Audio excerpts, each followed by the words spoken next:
Shonen ये जो word है वो हम सबके लिए बहुत सिग्निफिकेंट है, काफ़ी लोगों के लिए बहुत सिग्निफिकेंट है, क्योंकि जो पहला एनिमे या कार्टून हमने देखा है वो मोस्ट प्रोबेबली एक शोनन एनिमे होगा, जैसे पोकेमोन, डिजीमोन, जेच बेल एंड बहुत सारे एग्जाम्पल हैं इसके।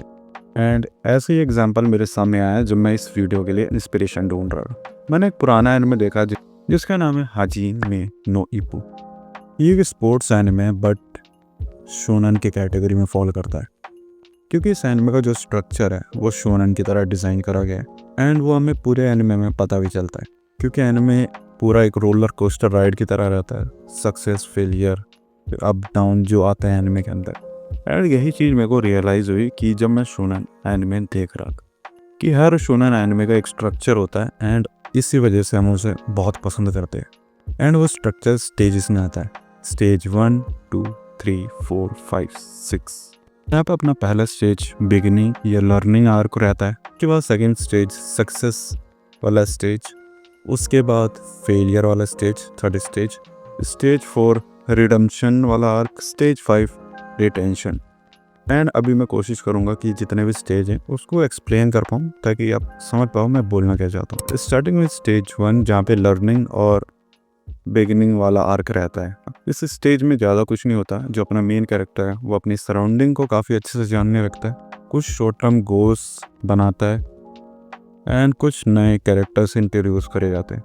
एंड एक छोटी सी ट्रेजेडी भी हो सकती है इस वाले पार्ट में, क्योंकि वो ज़्यादा ज़रूरी है सेकेंड स्टेज के लिए। स्टेज 2 सक्सेस आर्क, जब अपना मेन कैरेक्टर है वो शॉर्ट टर्म गोल्स को अचीव कर लेता है एंड जो उसके सामने एक छोटी सी ट्रेजेडी आई थी उसको भी ओवरकम कर लेता है।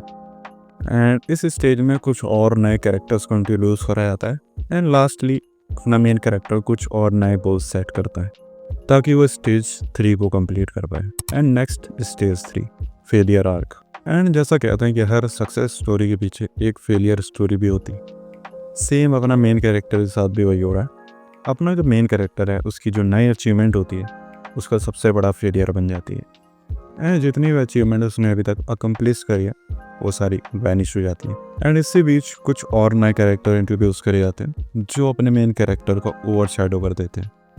एंड इसी वाले आर्क में उसको और बड़ी ट्रेजेडी मिलती है उसके फेलियर के बाद। सडनली वो बहुत सारे फेलियर से सराउंडेड हो जाता है, उसे कहीं से बिट्रेयल मिलता है, कहीं वो ओवर शैडो हो जाता है एंड ऐसी बहुत सारी चीज़ें होने लगती हैं अचानक से। एंड ये वाला आर्क अपने मेन कैरेक्टर के लिए बहुत इंपॉर्टेंट है, क्योंकि इसमें जो उसके फेलियर्स हैं अब उसको ओवरकम करना है उसको।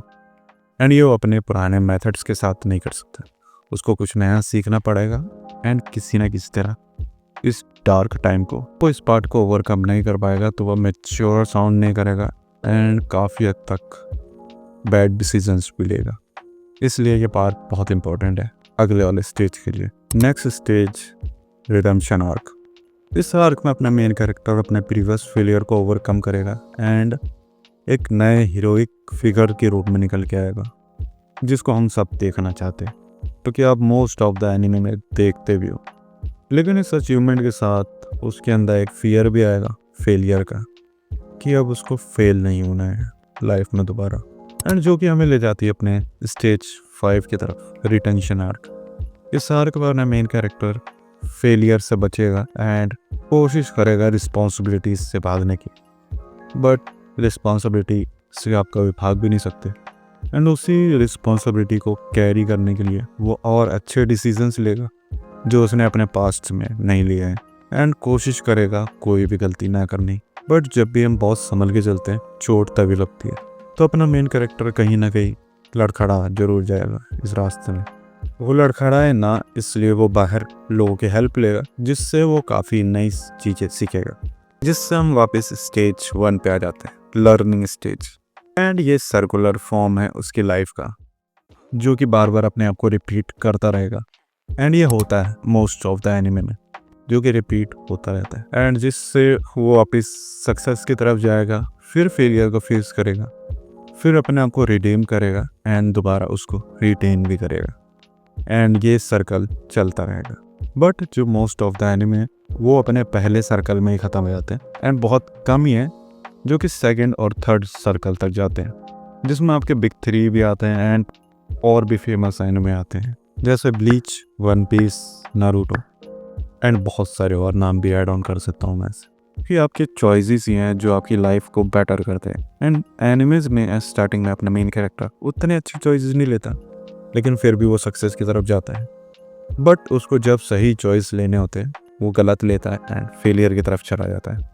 एंड जिस फेलियर को वो ओवरकम करने के लिए अच्छे डिसीजन लेगा एंड मैच्योर बन के अपने आप को रिटीम करेगा। एंड ऐसा इसलिए है क्योंकि जो शोनन एनिमे बना है उसकी हिस्ट्री इसी के अराउंड रिवॉल्व करती है, क्योंकि शोनन वर्ड का मीनिंग होता है यूथ या boy in Japanese language. And most of the time आपने शोनन एनिमेज में यंग लड़के की कहानी सुनी होगी। एंड ऐसा इसलिए है क्योंकि जापान अपने यूथ को इंस्पायर करना चाहता है कि वो ऐसे स्टेप ना लें जिससे उनकी लाइफ ख़राब हो जाए। एंड इस वजह से ये एनिमेज में ऐसे स्टेप्स दिखाते हैं जिससे वो और अच्छी चॉइसेस ले पाएँ। बट कहा जाता है कि ज़िंदगी में जो मुकद्दर पे लिखा है वही होता है। बट वो जो नया लड़का है वो अपना मुकद्दर खुद लिखना चाहता है। एंड यही शोनन एनिमे का डेफिनेशन है कि कैसे वो अपने स्ट्रगल्स को अपनी सक्सेस बना ले। सो इस नोट पे वीडियो ख़त्म करते हैं and see you on the next one.